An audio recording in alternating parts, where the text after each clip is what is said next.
At the start of a new year, people always set goals, hoping to make this year better than the last one. Basically, what everyone wants is to be more productive this year than they were the last year. People set goals, whether that be in health, fitness, career, friends and family goals, or other hobby-like goals. But how are we supposed to get to working towards these goals if we can never finish the have-tos on our ever-growing lists? This video is all about identifying productivity barriers in your life and fixing them.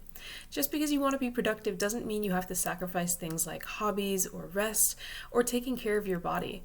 Basically, productivity is just the amount of input it takes to get a certain output. But if we can put in less input and get the same output, or have higher yields in general of the amount of effort we're putting in, why wouldn't we? So in this video, we're going to jump into the 4 biggest time sinks that I've identified in my life and that maybe you can also fix in your life. Moving into the very first and biggest time sink on our list, using social media apps. Just 3 years ago, I spent close to 12 hours on TikTok scrolling through, watching other people do their dance and live their life. But was this TikTok scrolling really making my life any better? Was it helping me rest? Was it helping me work towards my goals? Honestly, no. Some people say that being on TikTok or Instagram or watching these forms of entertainment can make them feel more relaxed. But honestly, in my life, it's just been a way to fill time that I didn't plan for otherwise. Looking at all these videos of people living their lives and doing these fun things wasn't really making me feel any better about myself or helping me get closer to living my life and doing those fun things. So initially, after that experience, I decided to delete TikTok from my life. I'm done with the doom scrolling. I'm done with watching 50 dog videos in a row. So, of course, I moved to Instagram. And, of course, Instagram Reels are much better than TikTok, right? They're not a waste of time. Well, very recently, I checked how long I'm actually spending on Instagram per day, and it was close to 3 hours. 3 hours out of a 24-hour day wasted on a social media app that's not helping me reach my goals and not bringing me any closer to who I want to be. Now, you may be saying to yourself, yeah, Bridget, that's you, but that's not me. I would never. And maybe you don't, and that's great. But a lot of us actually underestimate how long we're spending on these apps. Initially, I thought I'd be spending like an hour tops on Instagram per day, but after actually checking, some days I went up as high as 6 hours per day on Instagram, which is insane when you think about it. That's like 1/4 of my day just spent scrolling on Instagram. Now, I'm not saying you have to completely delete these apps by any means. They're great ways to stay in contact with your friends and see how people are doing. But I do recommend setting some sort of time limit on social media apps like this that you know aren't helping bring you closer to your goals or making the amount of input you're putting in per day come out to a better outcome in your life in general. The next item on our list, and one that is super easy to integrate in your life, is planning out your days the night before or the morning of. A lot of us will just start our days and go about it. Okay, I have to go to work. Okay, I have to go to school. I guess I'll work on homework after that. I have a planner. What's in the planner? Okay, let's do that. I really like to have a separate whiteboard entirely for things I have to get done in the day, because then I know when the whiteboard is done, I'm done, I can relax, or I can fill up the whiteboard with some second tier things that are important but didn't need to go on the first have-tos of the whiteboard. Getting up and doing this every day is a great way to build habits and just spend your day doing things that you want and things that are, again, making your input more worthy for the output that you want.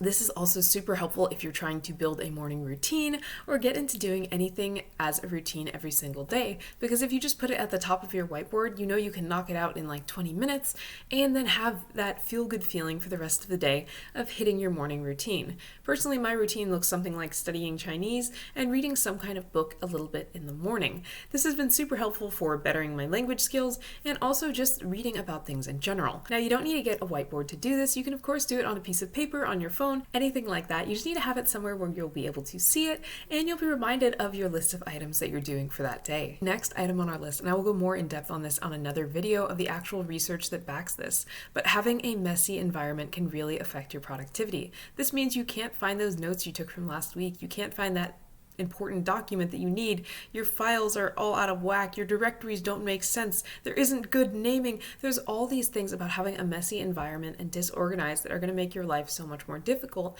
and make it so much more hard to be productive.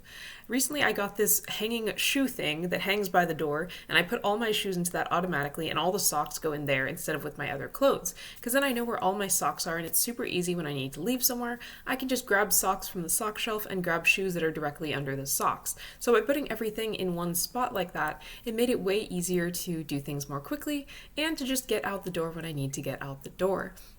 Having a clean workspace also makes you more likely to want to go into that workspace. This is why people go to gyms to get jacked. They go to libraries to do their homework or work, and it's more productive there than in their normal workspace because you don't have any of the mess in places like that, and everybody else there is also trying to get work done or to build bigger muscles. So it's really important to have a good, clean environment when you're trying to be more productive and have it be a place that's welcoming and that you want to stay in for long periods of time.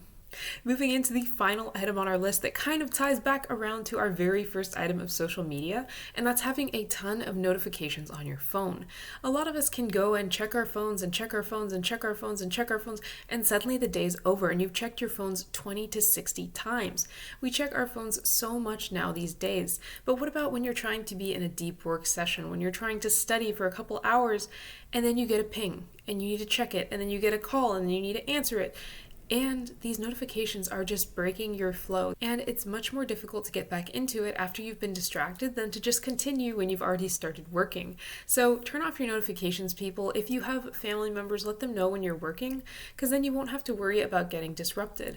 And also when you pick up your phone, it's your choice to check Instagram. It's your choice to check your email. You're in control. Getting rid of these notifications can make your life so much easier and just make you feel less stressed in general. You won't constantly be having pings or buzzes or anything like that. So I found it really helpful to get rid of my notifications and just have them off for all apps unless I need them on for a specific thing or I know that someone's going to call me very soon.